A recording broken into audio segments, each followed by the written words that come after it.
Hello my dear students, आज के lecture में हम चैप्टर नंबर 16 के लास्ट टॉपिक्स के बारे में बात करेंगे, जो कि दो मेन टॉपिक पढ़ेंगे आज हम। पहला है deforestation and second one is the case study है of the people's participation in conservation of forest, यानी लोगों का योगदान हम देखेंगे कि कैसे वनों को बचाने के लिए लोगों ने पार्टिसिपेट किया था।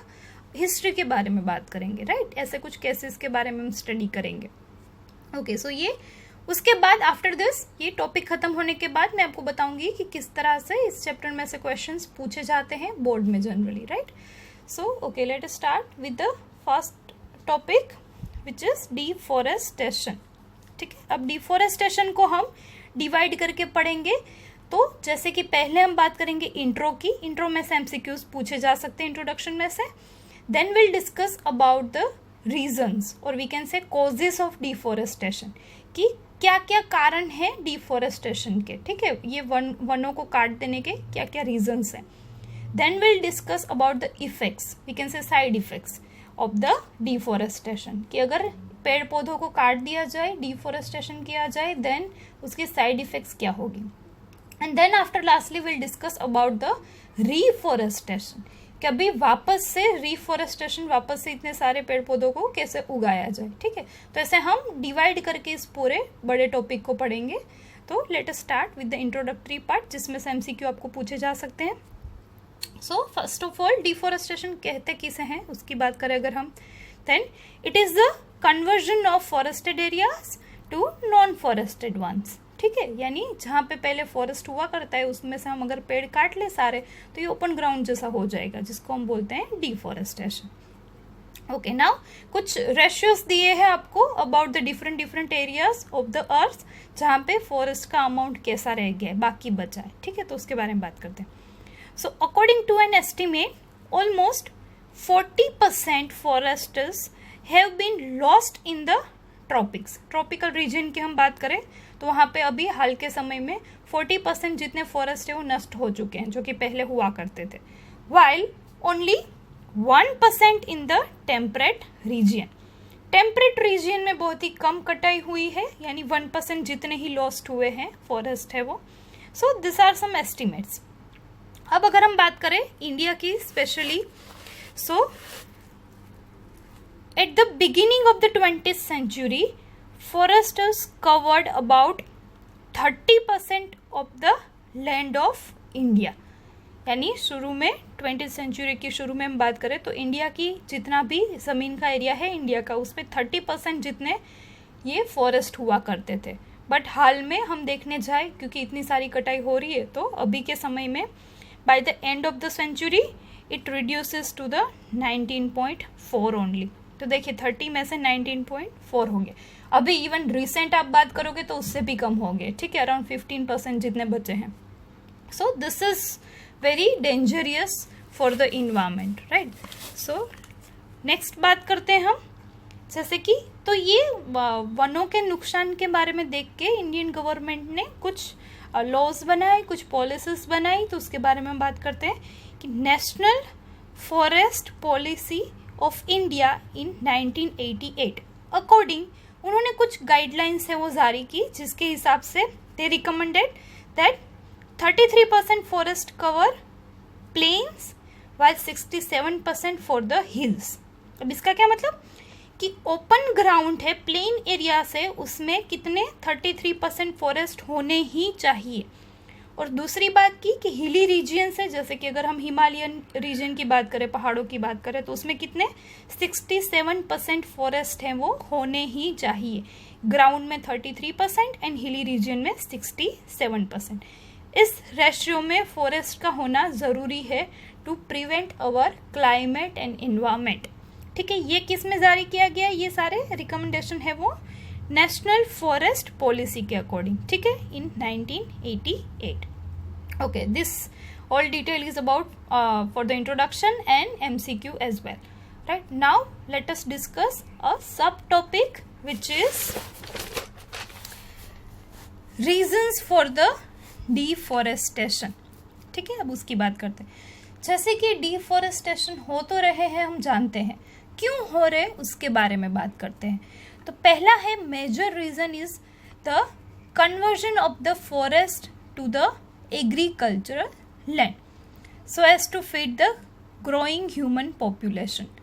अब जैसे कि दिन बर दिन पॉपुलेशन है वो बढ़ती जा रही है, ठीक है, तो इतनी सारी पॉपुलेशन को फीड कराने के लिए ज़्यादा से ज़्यादा अमाउंट में एग्रीकल्चर प्रोडक्ट चाहिए, और ज़्यादा अमाउंट में अगर एग्रीकल्चर प्रोडक्ट को ग्रो करवाना है देन ऑब्वियसली उसके लिए लैंड चाहिए, है ना।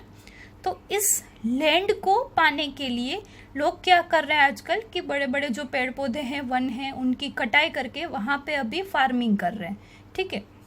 तो ये सबसे मेजर कॉज है वनों की कटाई का, ठीक है, डिफॉरेस्टेशन का। उसके बाद बात हम करें तो for the obviously product purpose, so trees are axed, काटा जाता है उनको फॉर द टिम्बर, यानी जो फर्नीचर वगैरह के लिए हम लकड़ी यूज करते हैं, then firewood, then cattle ranching and the other purposes. So this are some purposes जिसकी वजह से भी हम वनों की कटाई है वो करते हैं। ज़्यादातर हम लकड़ी के लिए करते हैं, एज यू ऑल नो कि ऑलमोस्ट सारे फर्नीचर वगैरह हैं वो सब लकड़ी में से ही बनते हैं, वुड से ही बनते हैं, राइट। और वो वुड कहाँ से आता है, पेड़ों में से ही तो आता है, ठीक है। तो दिस आर सम रीजन्स जिसकी वजह से डिफॉरेस्टेशन होता है। Now here one more another one is क्या है, स्लैश एंड बर्न एग्रीकल्चर। इसकी वजह से भी डिफॉरेस्टेशन होता है, बट ये अलग से क्यों लिखा है मैंने, बिकॉज ये शॉर्ट क्वेश्चन भी आपको पूछा जा सकता है, that explain slash and burn agriculture, और it is also called jhum cultivation, ठीक है।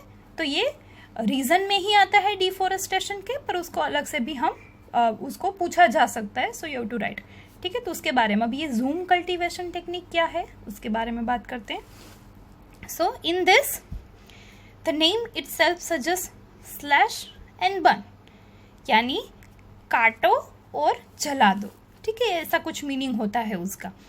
तो अभी हम बात करते हैं कि टेक्निक है क्या और कहाँ पे वर्क करती है। सो इंडिया की बात करते हैं। सो इंडिया के नॉर्थ ईस्टर्न स्टेट्स है, वहाँ पे ये टेक्निक है वो फार्मर्स यूज़ करते हैं। सो दे यानी farmers cut down the trees of the forest and burn the plant remaining, ठीक है। तो यानी पहले तो वो पेड़ पौधे हैं वो काट देते हैं, अभी बाकी का जो भी पार्ट उनका बच गया होगा उसको जला देते हैं। फिर क्या करते हैं, जलाने के बाद जो उसकी ऐश बचेगी, राख बचेगी उसकी, उसको यूज़ करते हैं एज ए फर्टिलाइज़र, और लैंड में उसको डाल देते हैं फॉर द फार्मिंग और कैटल ग्राजिंग, ठीक है। So this ash is used as a fertiliser and the land is then use for the farming और कैटल ग्राजिंग। तो देखो पहले क्या था, जंगल ही था, ठीक है, फॉरेस्ट ही था, फिर पेड़ों को काट दिया, फिर बाकी का अगर कुछ भी पार्ट बच गया उसका तो उसको जला दिया, यानी अभी पूरा ग्राउंड हो गया। और ये जो ऐश राख जो बनी उसकी पेड़ों को जलाने के बाद बची जो, उसको वो ऐसे फर्टिलाइजर यूज करते हैं, और अभी ग्राउंड ओपन हो गया तो उसको यूज करेंगे कैटल ग्राजिंग के लिए, यानी पशुओं को चराने के लिए, राइट, और else they are using it as a farming land, ठीक है। देन नेक्स्ट अभी हम बात करें तो इस टेक्निक में क्या होता था कि शुरू में ये जब एक बार वहाँ पे फार्मिंग हो जाए, यानी एक दो बार ऐसे कुछ क्रॉप्स है वो ग्रो करवा दिए जाए, उसके बाद उस लैंड एरिया को जैसा का तैसा ही छोड़ दिया जाता था। एंड दिस पीपल यानी फार्मर्स वो प्लेस छोड़ के कहीं आगे की जगह में जाके वहाँ पे फार्मिंग करते थे, ठीक है।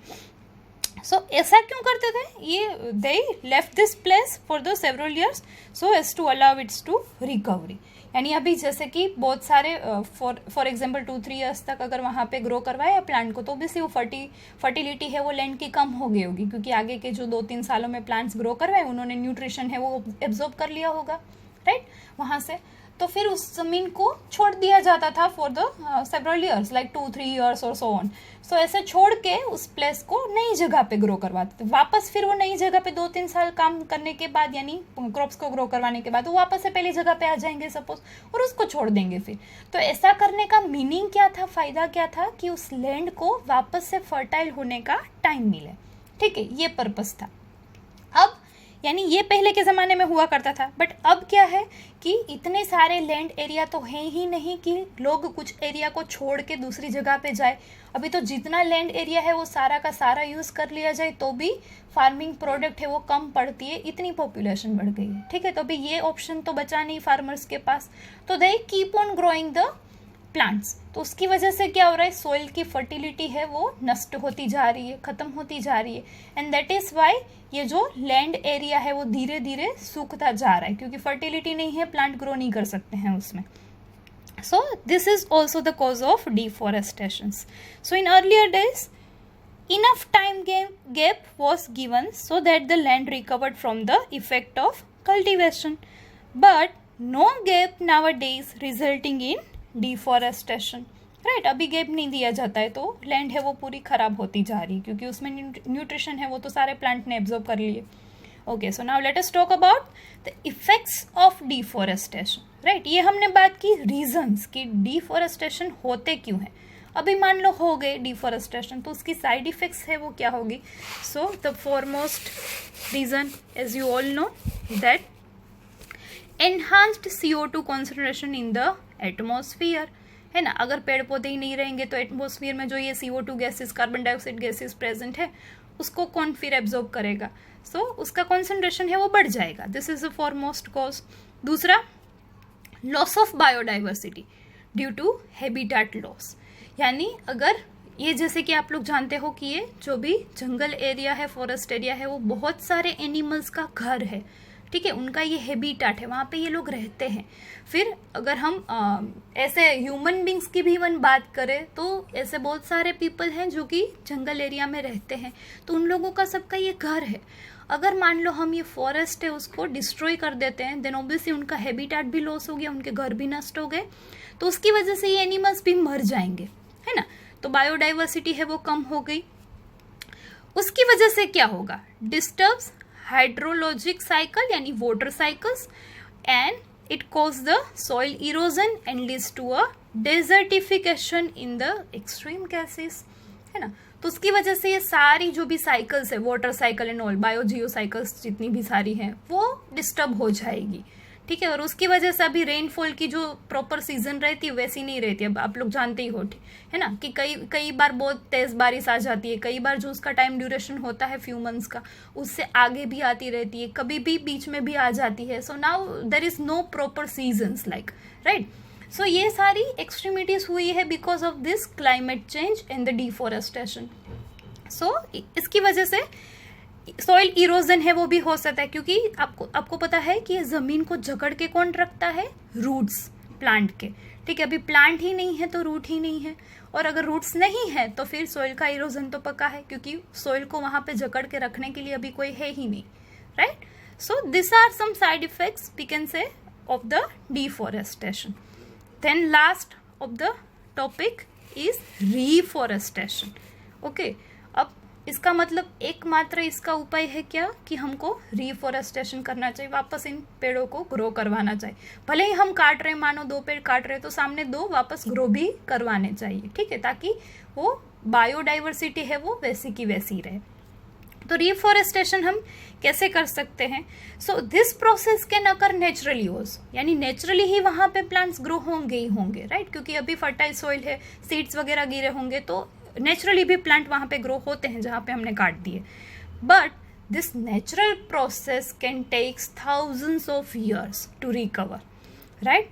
तो अगर हमको उसको स्पीड अप करना है then what we can do, so we can speed it up by planting trees with due consideration to biodiversity that earlier existed in that area। इसका क्या मतलब है कि हम ऐसे प्लांट वहां पे ग्रो करवाएं जो कि ऑलरेडी प्रेजेंट थे, यानी पहले जो मौजूद थे प्लांट उन्हीं को वापस हम ग्रो करवाएं, तो ये स्पीड अप हो सकती है, रिकवरी है वो। ऐसा क्यों, क्योंकि वहां पे वैसे ही प्लांट ग्रो हुए होंगे ना जिसको ये एटमॉस्फेयर कंफर्टेबल था, एडेप्टेबल था, राइट। तो अगर हम दूसरी नई स्पीसीज वहां पे ग्रो करवाने जा रहे हैं suppose, and then what happens, अगर उसको ये एनवायरमेंट है वो एडप्टिंग नहीं हुआ तो वो प्लांट्स ग्रो नहीं होंगे ठीक तरह से और जल्दी भी नहीं ग्रो होंगे, ठीक है। तो उससे बेटर है कि हम वही के वही प्लांट्स ग्रो करवाएं जो कि वहाँ पे पहले मौजूद थे। उसका मतलब ये है कि पहले मौजूद थे अच्छी कंडीशन में, इसका मतलब उनको ग्रो होने के लिए वहाँ पे प्रॉपर एनवायरनमेंट था, राइट। तो जिसकी मदद से इस हम टॉपिक को लेके इस चीज़ को ध्यान में रखते हुए अगर हम प्लांट्स को ग्रो करवाएं देन वहाँ पे रिकवरी है वो स्पीडी हो सकती है, ठीक है। So this is the whole about deforestation. Introduction की बात की हमने, एमसीक्यू रिलेटेड पॉइंट्स आ सकते हैं उसमें से। Then we discussed about the reasons for the deforestation, then effects of the deforestation, and lastly reforestation. Okay, now last topic of this chapter, case study of people's participation in the conservation of forests. Okay, now ये कुछ history है, कुछ cases के बारे में discuss किया गया है. So here we will discuss two cases. So सबसे पहला है in 1731, यानी अगर हम बात करें तो करीबन 250 साल पहले की बात है ये, ठीक है। The king of Jodhpur in Rajasthan asked one of his minister to arrange wood for the constructing a new palace. तो एक टाइम की बात है जब राजस्थान के जोधपुर में जोधपुर के किंग ने उनके मंत्रियों को और सैनिकों को ये आदेश दिया कि जाके वुड कलेक्ट करके आए, क्योंकि उनको नया पैलेस बनाना था, ठीक है। तो ये मिनिस्टर्स और वर्कर्स है वो सारे फॉरेस्ट के नज़दीक एक विलेज था, खेजरी विलेज है जिसका नाम, क्योंकि वहाँ पे खेजरी ट्रीज पाए जाते थे, दैट इज़ वाई। सो ये लोग वहाँ पे गए और वहाँ पे उन्होंने स्टार्ट किया ट्रीज को कट करना। बट बिफोर स्टार्टिंग दिस वहाँ पे अभी बिश्नोइस, ये वहाँ पे जो लोग रहते थे उनकी कम्युनिटी का नाम है, दे आर द बिश्नोइस। वो वहाँ पे पहले से ही रहते थे उस विलेज में नियर, ठीक है। सो जंगल एरिया में रहते थे वो लोग। So this Bishnoi community is known for its peaceful coexistence with the nature. So now जैसे ही ये लोग कट करने के लिए आए, so specially one woman from the Bishnoi named Amrita Devi showed exemplary courage by the hugging a tree, ठीक है। अब ये जो बिश्नोई वुमन थी एक अमृता देवी करके, उसने सबसे पहले ये शुरू किया, इनिशिएट किया कि जाके उन्होंने क्या किया, इस ट्री को हग कर लिया जहाँ पे ये लोग काटने वाले थे, ठीक है। फिर उन्होंने ये जैसे कि चैलेंज हम बोल सकते हैं कि उन लोगों को, सैनिकों को ये चैलेंज दिया लाए कि पहले मुझे काटना पड़ेगा, then only you can cut down the trees. So sadly the king's man cut down the tree along with the Amrita Devi. तो ये सैनिकों ने ट्री को भी काट दिया और साथ में इस अमृता देवी को भी, इस लेडी को भी काट डाला वहीं पे, ठीक है। So after her 3 daughters and hundreds of other Bishnois followed her and thus lost their lives saving trees. तो इसमें around 363 people sacrifice their lives. तो ऐसे ये सारे लोग बिश्नोई कम्युनिटी के जितने भी आते गए पेड़ों को बचाने के लिए, उन सबको ये सैनिकों ने काट दिया और साथ में पेड़ को भी काट दिया, ठीक है। So this is the one case. But after this sacrifice the government of India has recently instituted the award which is Amrita Devi Bishnoi wild life protection award, जिसका नाम है, ठीक है। ये शुरू किया है देना फॉर द इंडिविजुअल्स और communities from rural areas that have shown extraordinary courage and dedication in the protecting wild life. तो अभी जो भी कम्युनिटी या इंडिविजुअल है ये वाइल्ड लाइफ के प्रोटेक्शन में कुछ एक्स्ट्राऑर्डिनरी वर्क करते हैं, उनको बचाने के लिए, उनको कंजर्व करने के लिए, उनको ये अवार्ड से सम्मानित किया जाता है, ठीक है। तो ये अवार्ड है वो स्टार्ट हुए हैं इंडिया में by showing this sacrifice. Then second case is Chipko movement, Chipko आंदोलन जिसको बोलते हैं, in 1974. सो हिमालयन एरिया में ये हुआ था, ग्रहवाल में, जहाँ पे लोकल वुमन है, उन्होंने ये जो भी कंस्ट्रक्शन के लिए ठेकेदारों ने आके वहाँ पे पेड़ों को काटना स्टार्ट किया। तो वहाँ पे जो विलेज में जो भी लोग रहते थे उसमें भी स्पेशली वुमेन्स की बात अगर हम करें तो उन्होंने सारी वुमेन्स से वहाँ पे आके इन सारे पेड़ों को सेम चिपको आंदोलन, नाम ही है इसका चिपको मूवमेंट, ऐसे कि पेड़ से चिपक गए सबके सब और उन लोगों को ये पेड़ों को काटने नहीं दिया। बट इन दिस केस किसी की डेथ नहीं हुई और उन लोगों को वापस जाना पड़ा क्योंकि लोगों ने पेड़ों को छोड़ा नहीं, तो उन्होंने मारा भी नहीं लोगों को और पेड़ों को भी नहीं काटा। तो इस केस में पेड़ को काटने से उन लोगों ने बचा दिया। एंड देयर वर्क ग्लोबली उस टाइम पे चर्चित हुआ था, उस समय पे जब ये मूवमेंट हुआ था चिपको मूवमेंट, और सबने इनका वर्क है वो अप्रिशिएट किया था ग्लोबली। ठीक है, other than this there are many cases like many studies of this, कि जैसे कि एक था उत्तराखंड में भी ऐसे ही सेम चिपको मूवमेंट हुआ था जहाँ पे बहुत से लोगों ने आके पेड़ों को काटने से बचा लिया था। पहाड़ी एरिया में जहाँ पे रास्ते बनाने की कोशिश की जा रही थी वहाँ पे भी ये सेम हुआ था। सो ऐसे कुछ केसेस हैं जैसे कि चिपको मूवमेंट हुआ है वैसे, जहाँ पे लोगों ने पार्टिसिपेट किया नेचर को कंजर्व करने के लिए। ठीक है, so here the two cases we have discussed. पहला था Jodhpur Rajasthan and second one in Himalayas, right. So after this, now lastly, these are the two movements. Now lastly, ये देखते हुए लोगों का पार्टिसिपेशन, गवर्नमेंट ऑफ इंडिया है, उन्होंने एक कॉन्सेप्ट है वो जारी किया। कुछ सोचा उन्होंने कि वहीं पे रहने वाले लोग हैं वो इतना प्रोटेक्टिव है उस एरिया के बारे में, उस जंगल के बारे में, राइट। तो उनके लिए कुछ उन्होंने सोचा कि हम कुछ ऐसा क्यों ना करें कि लोगों का भी पार्टिसिपेशन हो, उनको भी कुछ आमदनी मिले, कुछ पैसा मिले as a salary we can say, और नेचर का भी कंजर्वेशन हो जाए, राइट। सो ऐसे गवर्नमेंट ऑफ इंडिया ने इन 1980s में has introduce the concept of joint forest management, जिसको शॉर्ट में बोलते हैं JFM. So for their services to the forest, the communities get benefit of various forest products जैसे कि fruits, gum, rubber, medicine, etc. And thus forest can be conserved in a sustainable manner. तो यानी उन्होंने क्या किया कि ऐसे अगर हमें बचाना है पेड़ पौधों को, फॉरेस्ट को, तो हम क्या कर सकते हैं, तो instead of hiring some other people, वहाँ पे फॉरेस्ट ऑफिसर्स वगैरह दूसरे लोगों को हायर करने की बजाय सरकार ने सोचा, गवर्नमेंट ने सोचा कि वहीं पे जो लोग रहते हैं क्यों ना उनको ही ये सारे बेनिफिट्स दिए जाए, उनको ही कुछ पैसे दिए जाए और बोला जाए कि आप लोग ये इसकी मतलब तकेदारी रखो, संभाल रखो उसकी, ये फॉरेस्ट की आप लोग ही ध्यान रखो, क्योंकि they are more attach to that because it's their home, right. वहाँ पे वो रहते हैं, उनका ये घर है, तो अगर पैसे ना भी मिले फिर भी वो लोग इनको बचाएंगे। So they are emotionally connected with it. So government ने सोचा कि दे वर्क वेरी इफेक्टिवली अगर उनको ये काम दिया जाए। So this is the whole idea about the participation of people in the conservation of forests or nature we can say, right? So here your chapter number 16 is over. Now अगर हम exam related, exam point of view की बात करें तो इस chapter में से mostly MCQ and short question से वो पूछे जाते हैं, short question like 2 mark questions, okay. So पूरा बड़ा टॉपिक है वो बहुत कम पूछा जाता है, 4 मार्क का, जनरली 2 मार्क क्वेश्चन से वो पूछे जाते हैं as per the blueprint.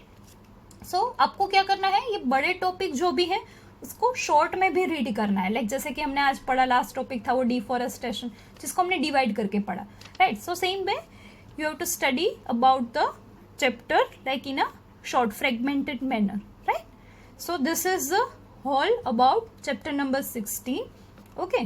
So good luck for the next chapter and thank you.